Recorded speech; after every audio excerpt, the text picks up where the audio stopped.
Woo! Hey y'all, welcome back to a wonderful Wednesday Wellness. Joining us today is my very good friend, Lauren D'Agostino, who is a plant-based chef. We are thrilled to have you back again. We appreciate you sharing your knowledge with us. And today we are discussing self-care through food, or self-love through food. I like self-love. I'm gonna go with that for the rest of this year. When I say self-love, it makes me feel better. Yeah. You could even use the two words interchangeably, because when you care for yourself, it is because you love yourself, or when you care for someone else, it's because you love them. So thank you again so much for having me. Hi, everyone. If you don't know me yet, my name is Lauren. I live down in Massachusetts. I'm a plant-based chef, helping people fall in love with plant-based food, whether they're veg curious or plant passionate, a seasoned cook, or totally intimidated even by the word kitchen. There's room for everyone around my plant-based table. You do not have to be striving for plant exclusive. Plant-based is the key. That's the success for building a lifestyle in a way of thinking about, it being a pyramid where movement is part of that. Your mindset is part of that, all sorts of things, but having the base of your food be plants is a big part of achieving success in all of those other areas. So what I'm really excited to share more about today is this idea of self-care and self-love through food. And for me, that comes down to, let me just pull up there it is. Comes down to three concepts. So the first is the food that you eat. The second is the way that you prepare it, or the way that it's prepared. And the third is the way that you eat it in your overall lifestyle. So this might be a new concept. You might never have thought that self-care was so accessible multiple times a day. We all eat multiple times a day, but the reason why it's such an accessible form of self-care is because we all need to eat. And every time we go to do that, we have the opportunity to either build our bodies up or slowly tear them down over time by our food choices. And I'm not saying that every choice needs to or will be perfect. That's definitely not true. I know for myself. But we can at least aim for near perfect, or aim for and have the intention to support ourselves with every opportunity, and then save those kind of special moments of indulgence. And those do sometimes, by the way, include pastries, sometimes include wine. But for the most part, you can access such profound nourishment and care for your body and your being as a whole through food. So the food that you eat, let's start there. Plant-based is essential. I already touched on why that is. We access so much more when we choose plants as our food versus when we choose processed foods, or when we choose a diet based heavily on animal products like meat or dairy, or, well, really just those two categories: meat encompassing chicken and fish, dairy encompassing cheese, and ice cream, two of my former favorite food categories. So being plant-based is essential, as I've said now. So if you think about why that is, and this is really where I can go into some kind of far out food philosophy, so I'll try to keep it grounded here on planet Earth. But if you think about the cycle of nature, and you think about the magic that exists on the planet, humans aside, the sun shines all this way out to planet Earth. Seeds grow in the soil, they're watered by the rain, and then from the plants that grow, the wide variety of plants that grow, all these different beautiful fruits and vegetables, nuts and seeds and legumes grow, and we get to eat them. And they serve us so deeply because of all the nutrition that they offer us physically, because of all the benefit they provide us mentally, spiritually, energetically, even emotionally. There's some really cool things that people are starting to talk about, specifically if you follow along with the medical medium. For example, grapes are a powerful antidepressant. They're very helpful in fueling your body with the right balance of things needed to help someone who's dealing with that type of struggle. I'm just constantly in awe of Mother Nature. I think she's totally like my favorite woman that exists, if that even could be said as a favorite. But every time I think about it, every time I talk about it, I just kind of pause and step back, and I'm in such awe, number one, of the system that exists for our benefit, for the benefit of every single being that we share this planet with. Um, but also that I now am in this position to help other people see it that way, to help other people see that the future of your health, of your family's health, of setting that good example, and of working with your fellow, your fellow brothers and sisters to create a world that we all would love to live in. It all happens daily when we choose what food we would like to eat and to put into our bodies, because it's a vote for our own personal health, but it's also a vote for the systems that are in place to keep those food systems in operation, right? So that's the food you eat. First concept in self-love and self-care through food. So the second is, you might say, okay, Lauren, like I'm with you so far. It's a little wacky and a little out there, a little woo-woo maybe, but I'm with you. But the second thing you might be wondering, okay, well, how am I exactly going to prepare this? Plant-based is not something really that I'm excited about. I know the concept of eating more fruits and vegetables, more color on my plate, but I really struggle with variety. I really struggle with actually liking this process of cooking. I don't know if this is something I can grasp onto. So everyone has two magical tools, their right hand and their left hand. This is how we infuse these vibrations of love and gratitude and joy and nourishment into our food by cooking our own food. Certainly, I love to go out to eat, don't get me wrong, but I always notice if I'm on vacation or I've had kind of a bout of lots of takeout, which is very rare, or just lots of opportunities where I wasn't preparing my own food, I deeply crave for the meal that I get to prepare with my own two hands, because I know what I like. I know the intention that's going into it. It's just such an intimate act of self-care ultimately for me. And so when you think about the energy that you embody while you're cooking, what do you bring to the kitchen? Are you super stressed? Are you tired? Are you aggravated? Are you overwhelmed? Are you annoyed? Are you mad at someone? Are you mad at yourself? What is that energy that you're bringing? Because that's going to be translated into the food, and then the food is what you will be consuming. So we have a unique opportunity in the way we prepare our food, or in the way that we trust someone else to do it for us. We have a unique opportunity to kind of up level and really get our bang for our buck when we think about the self-care and self-love through food. So myself personally, and my whole business is built on this premise of putting this energy into food and then serving it to people, but also teaching them how to do this in their own home kitchen, how to shift their mindset when they think about where they're going to land on the plant-based path, or how they're going to get from where they are now to where it is they want to go. And so my job as both as a chef goddess and as a kitchen competence coach is to cheer people on and show them how much better this food tastes because it's plants, and how much better it tastes because of the intention that's with it. That's why grandma's cooking always tasted the best, right? Because she put in so much love always. That was part of the recipe. So that's the second kind of concept there, the way you prepare your food and then the way it's prepared. So quickly there on that last part, the way it's prepared in other operations, think about this culture of busyness that we have. We kind of got a bit of a break from that last year. But I would argue that this culture of busyness has been kind of subconsciously perpetuated by our reliance on processed food.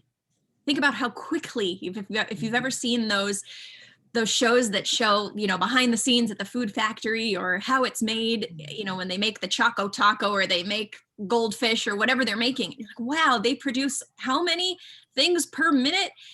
That's crazy, right? But that's the kind of energy that's going into that food. And that's the kind of energy that we absorb when we then eat it. The same is true for any animal products you might be eating. Think about the energy that being might encompass, the energy they might hold as they're going through the end of their life, as they're going down through the slaughter process, right? That's kind of all I'll say about that. You can use your imagination or watch a documentary if you'd like to know further, but you need to think about all of those things, because as energetic beings ourselves, we absorb that.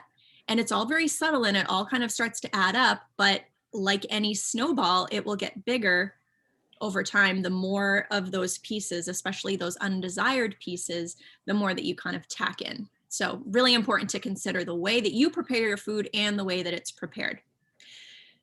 And so the last way that lots of people, especially these days, kind of gloss over, but the last component of this self-care and self-love through food is the way that you eat your food. And then of course, your overall lifestyle. Does it support? Are they aligned? So are you attentive to your food? Do you pause for a few moments before you go to enjoy your masterful creation that's hopefully very colorful, that's very plant-based, and that's been made with love and gratitude, as I just described? Do you pause to soak that in? Do you pause to let your eyes and your belly get excited about all the color? It's so magical to look at a colorful plate of food and just appreciate its beauty and appreciate the journey that all of those different things that they took to get to your plate, the people that were involved in the process, and just kind of to send some gratitude. I know it sounds, again, kind of like a far out concept, but to just pause and whatever that looks like for you, religiously or spiritually and anything in between, how can you show gratitude for the food on your plate, for the people that were involved, and most importantly for yourself, for making that decision to choose to give yourself this care and love through your food? Because over time, that will trick your body into being excited to see color. We love to look at color. That's why we love to look at paintings, and we love art. We love seeing the green of the forest and the blue of the ocean. We don't like to look at beige. In fact, if I'm ever served a plate of beige food, I can hardly eat it because I just can't get excited. It's so boring to me because now I'm so attuned to the color and the beauty that can be found on my dinner plate. So that's kind of the first before you get to actually eating it, is to pause and see what you're looking at. And then are you paying attention solely to the act of eating? Eating, for most of us, eating a meal takes maybe 15 or 20 minutes, but so many of us, I mean, how often have you been watching a program on TV, or, been catching up with emails, or been on your phone or reading a magazine while you're eating, right? You just kind of like are doing the mindless shovel. And then you look down and your plate's empty and you're like, I don't remember really eating. Right? It's kind of an activity now that we zone out to because there are so many other things that take our attention. But I encourage you and I invite you to, in the next couple of weeks, maybe use this whole month if that's how long it takes, to start to practice what it looks, feels, and tastes like to focus only on eating while you're eating. It only takes 15 or 20 minutes. And you might be surprised to notice how much you enjoy the experience, how much better you feel at the end of the meal, how much more satiety you feel, how much more contentment you feel. And that's just such a powerful way to really tie these two concepts together, right? This idea of embracing more plant-based, but also how do I care for myself through food? Paying attention and being mindful to it is how you do that. Or maybe it's with good company, as in my dinner parties, which some of you were able to experience. It's so magical what unfolds at the dinner table, the conversations that are had, kind of this idea of family dinner, I think, is something that we kind of lost in the last couple of years. So it's, again, part of my personal mission to bring more plants to more plates, but to also gather people and have this intense connection around things that are good for us, and to encourage each other along on our plant-based path, because I really do believe that's the way that we, as kind of the dominant species on the planet, the way that we can do our part to ensure her survival. And then, of course, all of this contributes to your overall lifestyle. If you are eating only organic food and you're super into what I've been saying kind of about the food, but you don't move your body and you don't keep yourself in a good mindset, or you don't have these outlets for relaxation and unwinding and these great relationships and partnerships and support systems in place to help you when you're low and to celebrate with you when you're high, it kind of doesn't matter. You could still be eating kind of yuck food, and you might not really feel the full benefit. So it's really important also to consider a holistic perspective when we think about the conscious attention we're placing on our food and our movement. Is everything else in our life supportive of that? So that's the third concept there, the way that you eat your food, and then that overall lifestyle. And I've got some bonuses too. If you're someone that's like, okay, Lauren, like, I'm with you on this healthy food, I really love wine, so I don't know if this is for me. Well, good news, plant-based for me does include wine. It's the best wine on the planet. Again, some of you have had the privilege to enjoy. So think about that. What other products in your life, whether it's wine, whether it's personal care products, or the ways that you're using to create a nice environment in your home. If you're a candle lover, perhaps, where are the toxins hiding? Where are some things that you could just make a simple swap to really support this attention that you're placing, whether it's this month, this year, or kind of any day that falls in the future?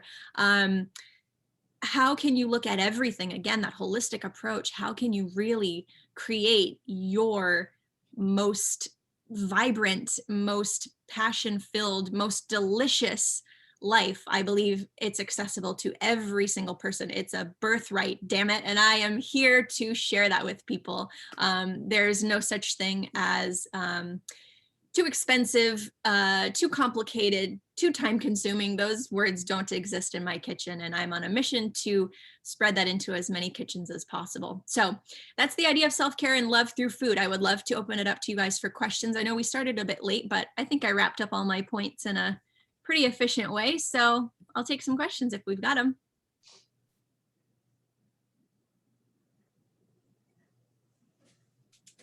I know we're creatures of habit at times, and like being brought up in an Italian household, what you did was you ate before you had a conversation.